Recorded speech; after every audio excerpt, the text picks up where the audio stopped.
Beit Hashem Elohecha. Hace poco, como lo pueden recordar, expliqué a través de un mensaje que envié por el WhatsApp que Reshit era básicamente aquello que era el resultado, el primer y mejor u óptimo resultado de una acción o de un proceso. Entonces, en este caso, hay que distinguir que una cosa es Reshit y otra cosa es Bikurim, desde el punto de vista de que cuando hablamos de Omer Reshit, muchos mesiánicos todavía se confunden porque dicen que Omer Reshit es la fiesta de las primicias, pero claro, luego confunden el término Bikurim con Omer Reshit y no es lo mismo. Bikurim es para Shavuot, cuando se ha cosechado. Y Omer Reshit es cuando apenas va a asomarse la producción. O sea, son dos etapas, Reshit para el principio y Bikurim para el final. Entonces, cuando aquí dice Reshit Bikurayat Matcha, está usando Reshit en el sentido de aquello que es primero y óptimo de lo primero que recojas cosechado de tu tierra. Fíjate tú, ¿no? Que es diferente. En cambio, el mandamiento en Levítico dice, traerás un Omer de Reshit. Un Omer de los primeros asomos de mejor calidad que esté brotando la cosecha.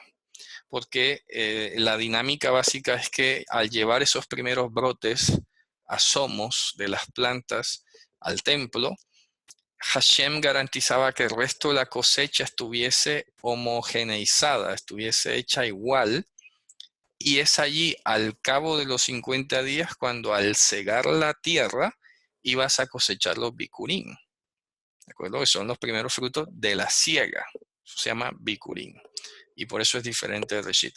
Aquí, repito, está usando Reshit como un adjetivo, básicamente, que califica a la palabra bikurim. Reshit bikurei admatcha tabi. ¿Verdad? Lo traerás a la casa de Hashem, tu Elohim. Esto efectivamente tenía la finalidad de lo que hemos estado hablando en los mandamientos anteriores. No era para acumular la riqueza de los levitas y hacerlos multimillonarios, ni para ponerles allí sobre todo Israel a dominarlos, no, sino para la viuda, el huérfano, el necesitado, el que era refugiado espiritual y evidentemente a los que servían en el templo. Así que esto no era una acumulación de riqueza enfocada para privilegiar a un pequeñísimo grupo. Esto era una medida social, ¿de acuerdo? De sostenimiento. Y eso jamás está contemplado en las posturas de la extrema derecha de los gobiernos y estas cosas. Precisamente para todos aquellos que han llegado a decir que Dios es capitalista. Vaya atrevimiento. Bueno, esto repito, ahora, como hemos venido hablando, sí, está fácil decirlo y leer el mandamiento, pero ¿cómo se hacía?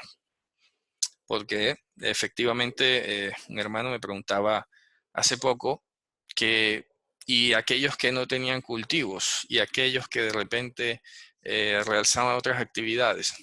Bueno, evidentemente, ¿no? Ya por eso decía que Reshit es aquello primero y óptimamente producido.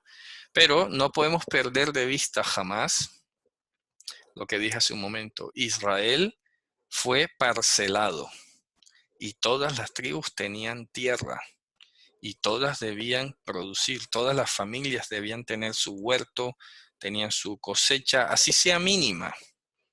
¿De acuerdo? No voy a decir que todos eran ganaderos, que evidentemente quizás no, pero sí tenía que haber un mínimo, que de repente otros realizaran otras actividades adicionales de comercio de oro, de telas, fabricar cosas, en fin, eso es otra cuestión. Entonces, ¿qué pasa? Que muchos que son un poco duros en su bolsillo han tratado de atacar el diezmo y la ofrenda y todo esto, diciendo que es que eso era antes cuando había templo, que es que eso era antes cuando era en especie, que no era dinero, que tal. Oye, eso es pensar como un poco, no sé, tendenciosa y muy convenientemente.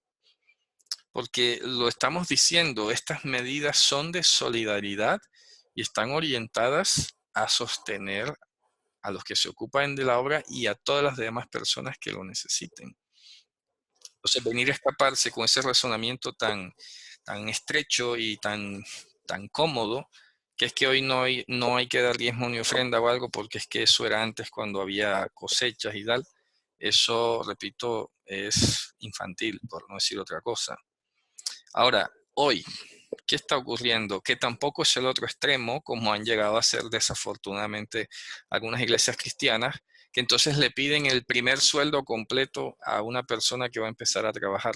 Yo no sé por qué tanta brutalidad, yo no sé por qué tanto afán de querer arrebatarle al otro y de extraer.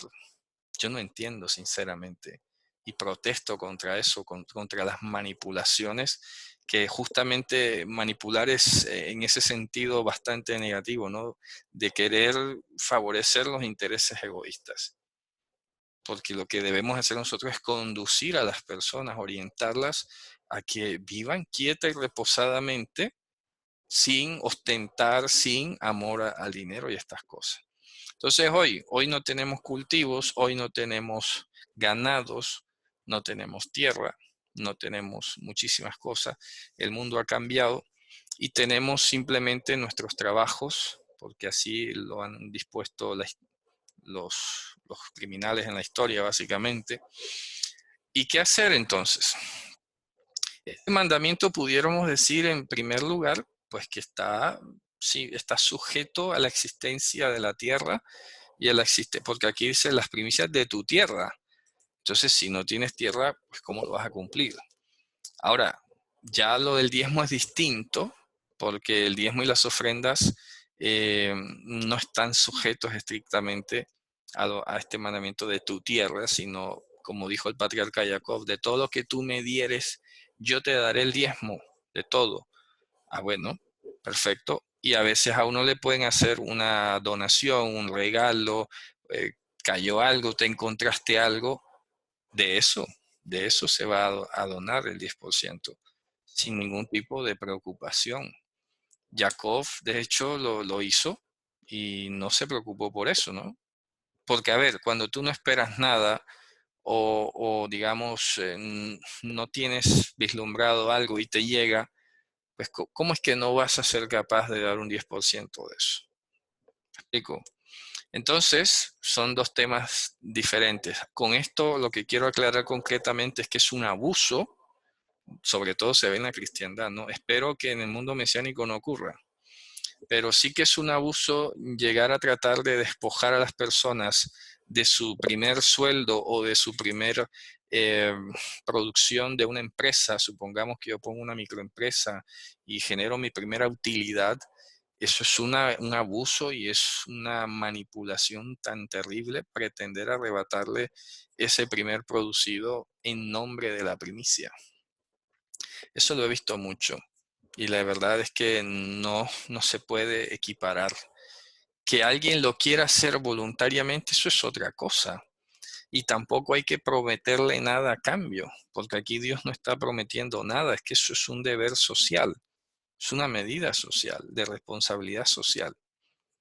Punto. No tienes que prometerle el cielo y la tierra, ni venderle, repito, la fantasía de que te vas a volver más próspero y más poderoso. No, esto es su deber, punto.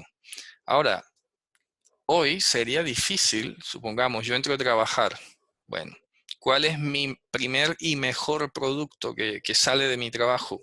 Si todo se reduce a una nómina de números, ¿cómo puedo yo sacar de allí un mejor? Dime tú, no lo puedo sacar. Un mejor dinero que el billete más nuevo será una cosa así. No tiene sentido. Otra cosa, repito, es que la persona piense y diga, bueno, qué sé yo, he producido, me dedico a hacer libros, supongamos, y de repente toda la producción me salió esto bueno y lo voy a donar a la comunidad, lo voy a donar a un hermano, yo fabrico vestido, este es mi primer vestido que me salió bueno, lo voy a donar a los pobres, cosas así, que repito, son tan particulares que no podemos sacar una ley general. Tendríamos que analizar caso por caso y, bueno, ir orientando a las personas, y para eso es que estamos estudiando detenidamente estos mandamientos, porque tienen un origen agrícola muy ligado a la tierra, y hoy el mundo es demasiado diferente, y no vamos a decir que está anulado o abolido, que eso es lo que a veces a los hermanos cristianos creo que es un asunto más a veces de pereza, ¿verdad? Que de pronto en el fondo un ánimo de querer ir en contra de la ley. Algunos sí que parece le nota cuando hablan, ¿no? Pero hay otros que de pronto por no saber, por no ponerse a rajarse la cabeza cómo llevar el mandamiento, pues deciden simplemente que está anulado. Nosotros no, nuestra actitud es muy positiva hacia los mandamientos, y justamente nos tenemos que confrontar y saber la manera de traer o inspirar el mandamiento al tiempo presente, porque esa es la idea, ¿no? Que nosotros además, como yo lo he dicho en otras ocasiones, puede ser que inclusive un mandamiento, como todo lo que tiene que ver con los sacrificios, esté inactivo por la revelación del Evangelio, o porque ha, dicho de otra manera, ha escalado a un mejor nivel, ha pasado a mejor mundo, ¿de acuerdo? En el sentido muy positivo. Y aún así, de esos mandamientos seguimos aprendiendo cosas, que eso es lo que se pierde en los hermanos cristianos. Al decir, no, ya eso está abolido, los sacrificios y todo, ni lo estudian. Y no crecen en su intelecto ni en su espiritualidad, no se regocijan. Bueno, ¿cómo le transmitimos eso? Como le he venido diciendo, no es para ir a acusarlos ni recriminarlos ni nada, sino genera a veces hasta un poco de, no sé, algo de pena, ¿no? ¿Cómo no pueden gozarse con estas cosas? Si aquí lo que hay es sabiduría de lo alto, cada palabra, cada composición que Dios nos dio nos hace crecer espiritual e intelectualmente. Y como lo hablaba con un hermano esta tarde, precisamente la Torá, y eso lo dijo el apóstol Pablo, eh, es para nosotros la forma de la ciencia y la verdad. Aún en los mandamientos más extraños que nos pudieran parecer, o los más pequeños, como dijo Mashiach, aún esos mandamientos tienen sabiduría para enseñarnos. ¿Cuál es el propósito? Al final, que no sea nuestra opinión, que no sea nuestro parecer subjetivo, sino que tenga sustento en la escritura. Que en lo posible y siempre, idealmente siempre podamos decir, es que está escrito, y citemos la Torah. Entonces, por eso, si alguien me pregunta, y yo debo dar mi primer sueldo como primicia, hombre, la Torah dice que es esto, esto y esto. No sé, tú verás, yo no te voy a decir, si te nace darlo, yo no te voy a decir que no lo des. Si le nace, ¿no? Pero que sea una obligación o que te sientas pecador porque no lo das, no te lo voy a decir. Son dos cosas diferentes. ¿Ya? Pero, claro, como ya lo he dicho, se utiliza mucho esto de las primicias y cosas por el estilo para estimular una, no sé, una donatón, ¿de acuerdo? Una ofrendatón.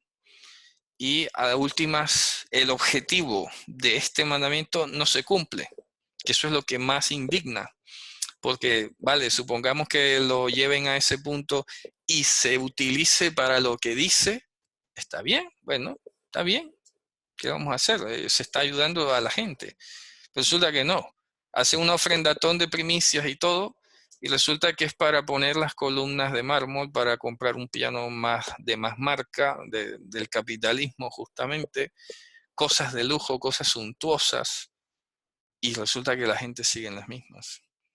Y claro, esto tiene sus excepciones. Sí que han salido noticias, y espero que sean verdad, de iglesias serias que han recogido diezmos y ofrendas o qué sé yo, y lo han utilizado para regalar unidades familiares, arreglar las casas de otros, etcétera. Es que debe ser eso. Y en una haftará yo lo explicaba que inclusive en la época de los reyes llegó a suceder como que las reparaciones del templo las querían coger del diezmo. Y en ese texto se colocó una caja, y el que iba a visitar al templo pues ponía su contribución, y de lo que ahí se recogía se arreglaba hasta donde se podía. Pero es que hoy existe, no sé, esa especie de ánimo de querer ser explosivo, de ser, no sé, como atractivo a la vista, ¿de acuerdo? Entonces hay que pagar el asesor de imagen, hay que pagar, hay que comprar una cámara de más megapíxeles, hay que comprar, no sé. A ver, que ya eso es otra cosa. No puedes tomar de lo que el pueblo trae para ir a gastarlo en esas cuestiones. Que no se nos debe olvidar que el objetivo primario es social, no suntuoso. ¿De acuerdo? No suntuoso, sino social. Y eso se olvida. Pero queda muy fácil decir, los pobres están en maldición, la pobreza es una maldición, y estás maldito, y tienes que romper, y a ver, nada de eso. Simplemente queda muy fácil decirlo, pero sigues acumulando para otras cosas. No tiene sentido. Bueno, volvamos aquí a nuestro mandamiento número 126. Y vuelve a insistir una vez más. Reshitz de Ganja, etcétera, Titen